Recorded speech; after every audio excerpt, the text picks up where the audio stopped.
بسم اللہ الرحمن الرحیم۔ السلام علیکہ یا صاحب العصر والزمان۔ سامعین کرام، سلسلہ سیرت النبی حضرت محمد مصطفیٰ صلی اللہ علیہ وآلہ وسلم کے حوالے سے قسط نمبر 7 پیش کی جائے گی۔ پیغمبر اکرم صلی اللہ علیہ وآلہ وسلم 12 ربیع الاول کی ظہر کو یثرب پہنچے اور قباء کے مقام پر رکے اور نماز پڑھی، اور وہاں بنی عمر بن عوف کے مہمان بنے اور 10 دن سے زیادہ اسی مقام پر اقامت کی۔ اس قبیلے کے افراد نے آپ صلی اللہ علیہ وآلہ وسلم کو اس سے زیادہ رہنے پر اصرار کیا، لیکن آپ صلی اللہ علیہ وآلہ وسلم نے قبول نہ کیا اور فرمایا کہ علی بن ابی طالب کے منتظر ہیں، اور وہیں رہے یہاں تک کہ علی علیہ السلام پہنچ گئے۔ منابع کے راویوں نے پیغمبر اکرم صلی اللہ علیہ وآلہ وسلم کے یثرب میں داخل ہونے کو تفصیل سے لکھا ہے، جیسے کہ عبد الرحمن بن عویم بن سعدہ نے لکھا کہ جب سے رسول خدا صلی اللہ علیہ وآلہ وسلم نے مکہ سے حرکت کی تو ہمارا انتظار شروع ہو گیا، اور ہر روز صبح کی نماز کے بعد مدینہ سے باہر آ جاتے اور شہر سے باہر رسول خدا صلی اللہ علیہ وآلہ وسلم کے انتظار میں بیٹھتے، اور جب سایہ ختم ہو جاتا اور کوئی سایہ نہ دیکھتے اس وقت واپس مدینہ آتے۔ اسی طرح ایک دن جب رسول خدا صلی اللہ علیہ وآلہ وسلم کے انتظار میں مدینہ سے باہر گئے اور سایہ ختم ہونے تک وہاں بیٹھے، جب سایہ ختم ہوا تو گرمی کی شدت کی وجہ سے اپنے گھر واپس آ گئے۔ جب ہم اپنے گھر میں تھے اسی وقت رسول خدا صلی اللہ علیہ وآلہ وسلم داخل ہوئے، اور پہلا فرد جس نے آپ صلی اللہ علیہ وآلہ وسلم کو دیکھا وہ یہودی تھا، جو کہ ہمارے روز کے کام سے واقف تھا اور جانتا تھا کہ ہم روزانہ انتظار کرتے ہیں، اسی لیے اس نے زور سے آواز لگائی، اے بنی کیلا، آپ کا مہمان پہنچ گیا ہے۔ یہ آواز سنتے ہی ہم گھروں سے باہر بھاگے اور رسول خدا صلی اللہ علیہ وآلہ وسلم کے پاس پہنچ گئے، اور ابو بکر بھی آپ صلی اللہ علیہ وآلہ وسلم کے ہمراہ تھے، اور چونکہ ہم میں سے اکثر نے رسول خدا صلی اللہ علیہ وآلہ وسلم کو دیکھا نہیں تھا، اور جب رسول خدا سے سایہ ہٹا اور ابو بکر کھڑے ہوئے اور آپ صلی اللہ علیہ وآلہ وسلم پر سایہ پڑا تو ہم نے اسے پہچانا۔ رسول خدا صلی اللہ علیہ وآلہ وسلم قباء میں کلثوم بن الحدم، جو کہ بنی عمر بن عوف کے مردوں میں سے تھے، ان کے گھر میں داخل ہوئے اور لوگوں کی ملاقات کے لیے سعد بن خثیمہ کے گھر گئے، جس کی بیوی بچے نہیں تھے، اور بغیر بال بچے والے مسلمان مہاجر بھی ان کے گھر میں رکے ہوئے تھے۔ پیغمبر مدینہ پہنچنے کے بعد 17 مہینوں تک قبلہ اول مسجد اقصیٰ کی طرف رخ کر کے نماز کے لیے کھڑے ہو جایا کرتے تھے۔ یہودی کہتے تھے محمد صلی اللہ علیہ وآلہ وسلم کا کوئی قبلہ نہ تھا، حتیٰ کہ ہم نے انہیں سکھا دیا۔ رسول اللہ صلی اللہ علیہ وآلہ وسلم اس یہودی سرزنش سے آزردہ خاطر تھے۔ ایک روز آپ صلی اللہ علیہ وآلہ وسلم مسجد بنی سلمہ میں نماز ظہر ادا کر رہے تھے، اور یہ 2 ہجری سال کا ماہ شعبان تھا کہ نماز کے دوران ہی آپ پر سورہ بقرہ کی آیت نمبر 144 نازل ہوئی۔ جس کا ترجمہ کچھ یوں ہے: بہت دیکھ رہے ہیں ہم آپ کے چہرے کی گردش کو آسمان کی طرف، تو اب ہم آپ کو اس قبلہ کی طرف موڑ دیں گے جس سے آپ خوش ہو جائیں گے۔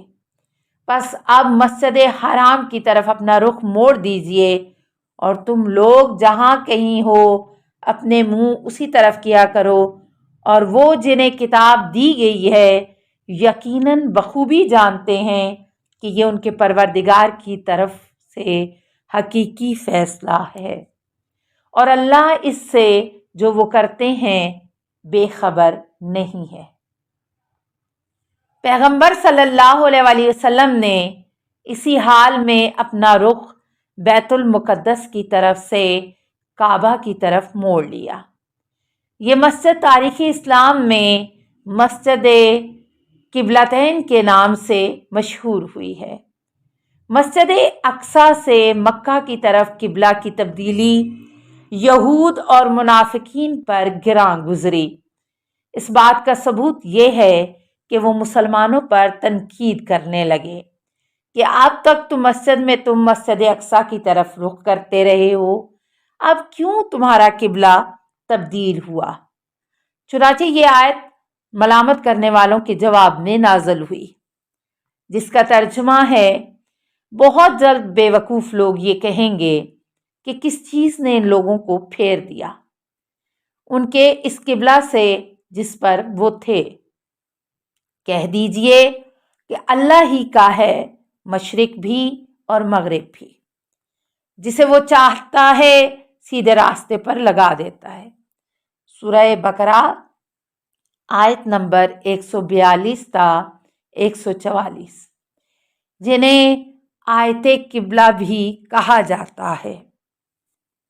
نماز باجماعت کے دوران 160 درجہ قبلہ کی تبدیلی ایک قابل توجہ واقعہ ہے۔